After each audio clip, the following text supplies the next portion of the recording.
Hey there guys, DMO73 here, bringing you another feature match. Today I am finally showing off the Red-Black Welser Rush that you saw a taste of in the Untap video.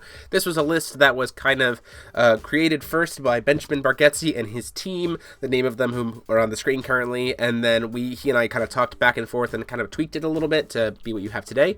And I am playing against Josh, who is playing a blue-white panda list with updated Pearl Shine. So, yeah, I hope you guys liked the Untap video. I hope it's been able to help you guys get used to that platform. I'm on there a lot, so if you ever see me, feel free to pop in for a game or let me know what's up. But here we go. I'm going to be going ahead and on the play. The Red-Black Welser Rush is just designed to do just that. It is a red rush list, making use of things like red cap and sublimation and Freyla, as well as using Advent of the Demon King with Sprinting Flame Horse to let Welser flip quickly and then just swing in for a ton of damage. It can explode. The deck can absolutely explode. Can even do 40 damage, like a straight 40 damage on turn 5, by itself if you haven't already killed your opponent. So I'm playing that first turn red Majin, Fire Majin. It doesn't do anything because I don't have the crest, but it is a 4/4 body for 1, so that's pretty nice for me.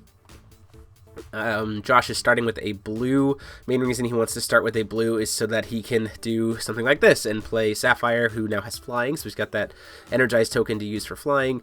He is going to catch that he needs to put the light gem on his ruler because of the bringing a panda into play, so don't worry about that. That is Taker's front side sealed item. I'm going to go ahead and attempt to swing 4. Goes ahead and decides to block with that, and I'm like, yeah, okay, that's fine with me. Don't really care. I'm going to spend 1 red and crash a red cap into his guy to get it off the board, and then that lets me go and search for another red cap. Red cap is an excellent tool in this deck just because it's consistency-wise, and it's a great tool to stack with Freyla, as well as with Majin Subjugation. To get into a Freyla. There's some pretty unique combos you can do, and I hope to show you guys that as the match goes on. So then I'll grab the other red cap, play it, and swing in for 2. I don't really have a concern about him playing Severing Winds because he is blue-white, so I'm not terribly concerned about a red cap getting canceled. If he does decide to waste it on that, it's like, okay, well, you killed a red cap, good job.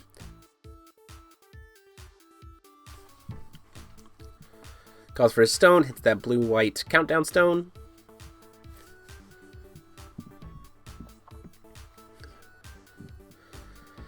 Decides to say, hey, we'll go ahead and we'll just play another, he's thinking about whether or not to play another Sapphire. He plays a Soothsayer Panda instead, to try to draw a card off of it.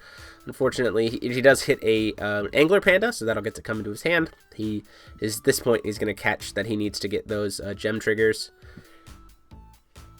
So he'll be at 2, because he's played 2 Pandas. Now, the one thing about this matchup that's a little interesting that we kind of discovered is that Pandas have a very unique stat range that have a very specific stat range that Welser really likes to toy with, and you'll kind of see that as we continue to play the game. I'll play my Freyla here. She won't get Swiftness because I control a red cap. I was kind of hoping he would crash in with the Soothsayer Panda, but it didn't end up working out. So, but I'm still like, yeah, Freyla's still good on the field. There's no problem there, and I got 2 damage with the red cap.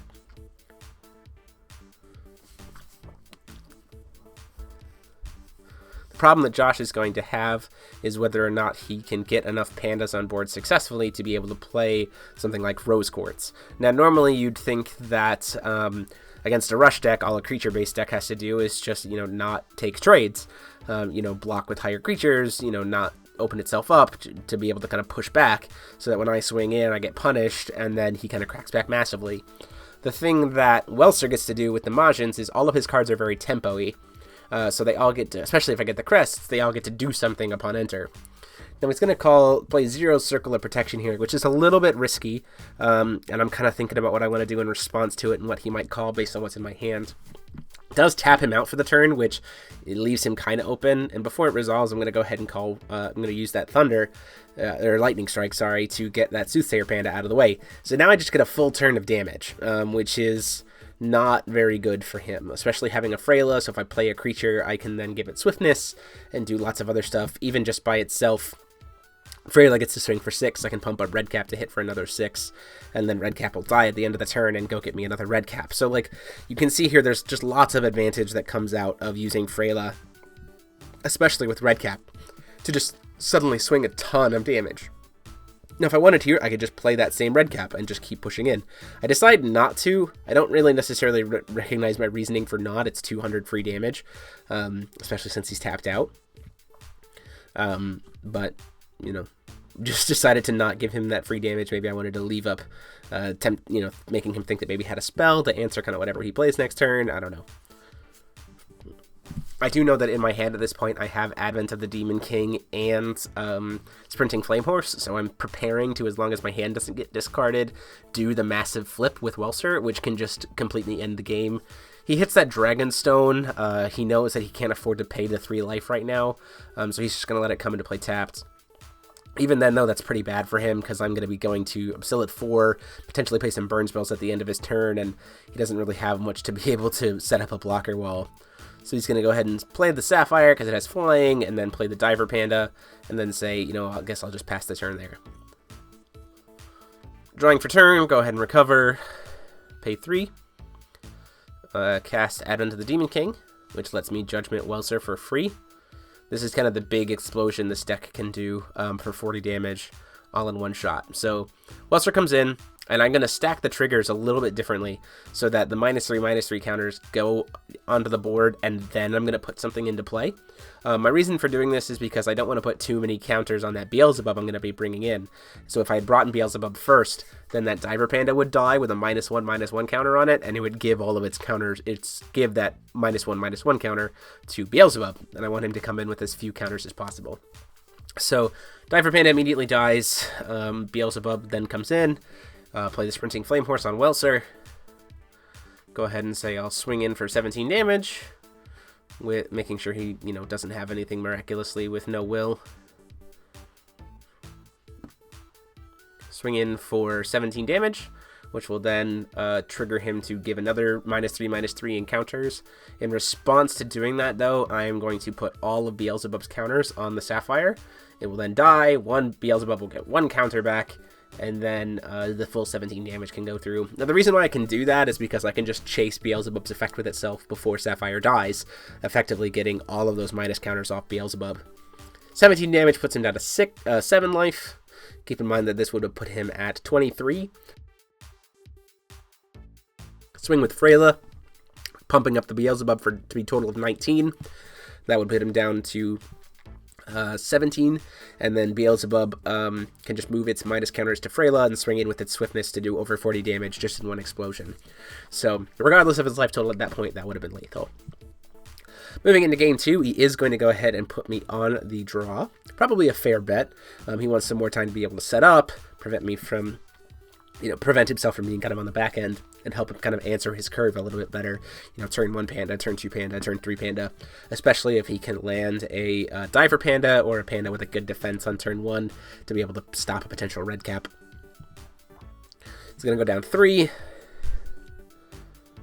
See, there's that Opal there. Opal's pretty good, especially if he has a way to gain gems during my turn. You see he has that Discovery there, so that's not too bad. The problem again becomes, though, that Opal has a 600 defense. 600 stat line is a very awkward place for Pandas to be against this deck. Got my first turn Purgatory Stone. Those turns seem to be very common for this deck. I'll play that red cap and say, I'll use my Energize for it to get that pure red. Hit him for 200 damage. Then I'll spend 1 Majin Subjugation, the red cap, which will resolve. I'll get to go get another red cap, and then I get to bring out Freyla. And so Freyla's great here because there's no creature on the board, so I get Swiftness, and then I get to hit him for another 6. So 8 damage on the first turn. If I'd had access to 1 more will, I could play the red cap, swing in with the Freyla, pump up the red cap, swing in with the red cap, and deal a total of 14 damage just in 1 turn. Which is amazing, especially on a turn 1 or turn 2. But just getting the 8 damage in, he plays Discovery, gives himself a Darkness Gem, draws a card.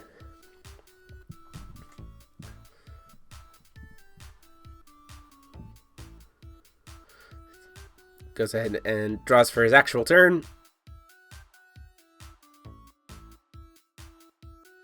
Calls a Stone, gets Light Vapor. He's already pretty behind. On my turn 1, I played out a 6-6, which again, as we said before, is a stat line that Pandas do not like to deal with, because most of them have that as well. That's 600 defense. And I'm going to be calling for my second stone, which means I can play something like Firecrest and just burn his Pandas out of the way. So he's in for a lot of trouble if I happen to have the Firecrest here or something of the sort.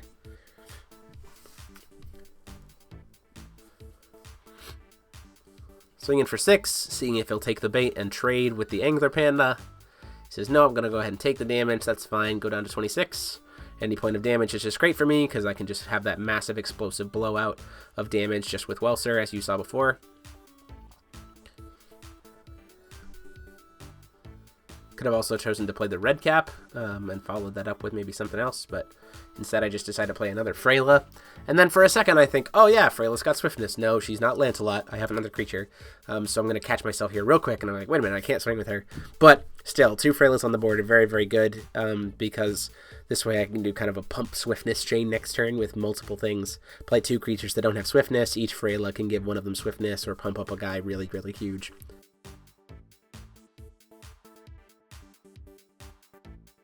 He's debating here whether or not he wants to pay the 3 for the Dragonstone. Again, it came at a very, less optimal time. He starts to say yeah, and then says, you know what? I can't afford to take that 3 damage when there's, 12 more damage staring at the board. I just have to put some stuff and hope it sticks.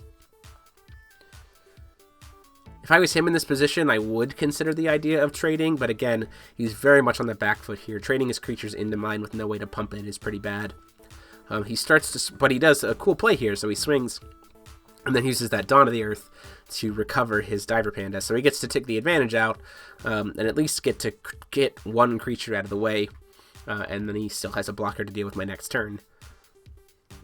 The problem is here, he kind of makes the bad decision to go ahead and swing it anyway, thus giving me a full field. So I'm down to 3,200 life, but that's fine, because now I have just a full field of free damage.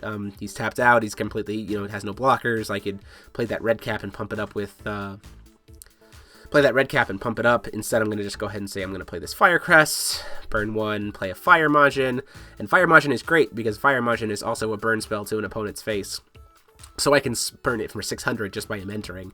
Swing in for Freyla for 6, take him down to 14. Pump up the Fire Majin, swing in for another 8. Fire Majin will die at the end of the turn, but that's okay, because I have a Magic Crest of Darkness. So I'm setting up to essentially just burn him out next turn. So by using Magic Crest of Darkness, I can bring back Fire Majin, then play it and burn him for 6. So like you see, he was at 2,400 life, 2,600 life, and just like that, he just takes all of that damage. 2,000 damage just in one turn of leaving himself open. That was all on turn 2.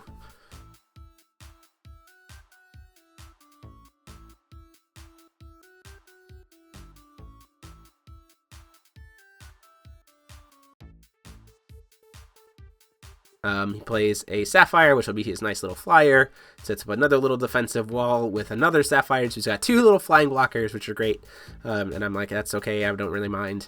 Because my plan was to just set it up so that Majin gets to burn him out. So draw for a turn. Draw into another Crest of Fire there, which is a little interesting. Call for Stone. Finally see a Scorched Bales.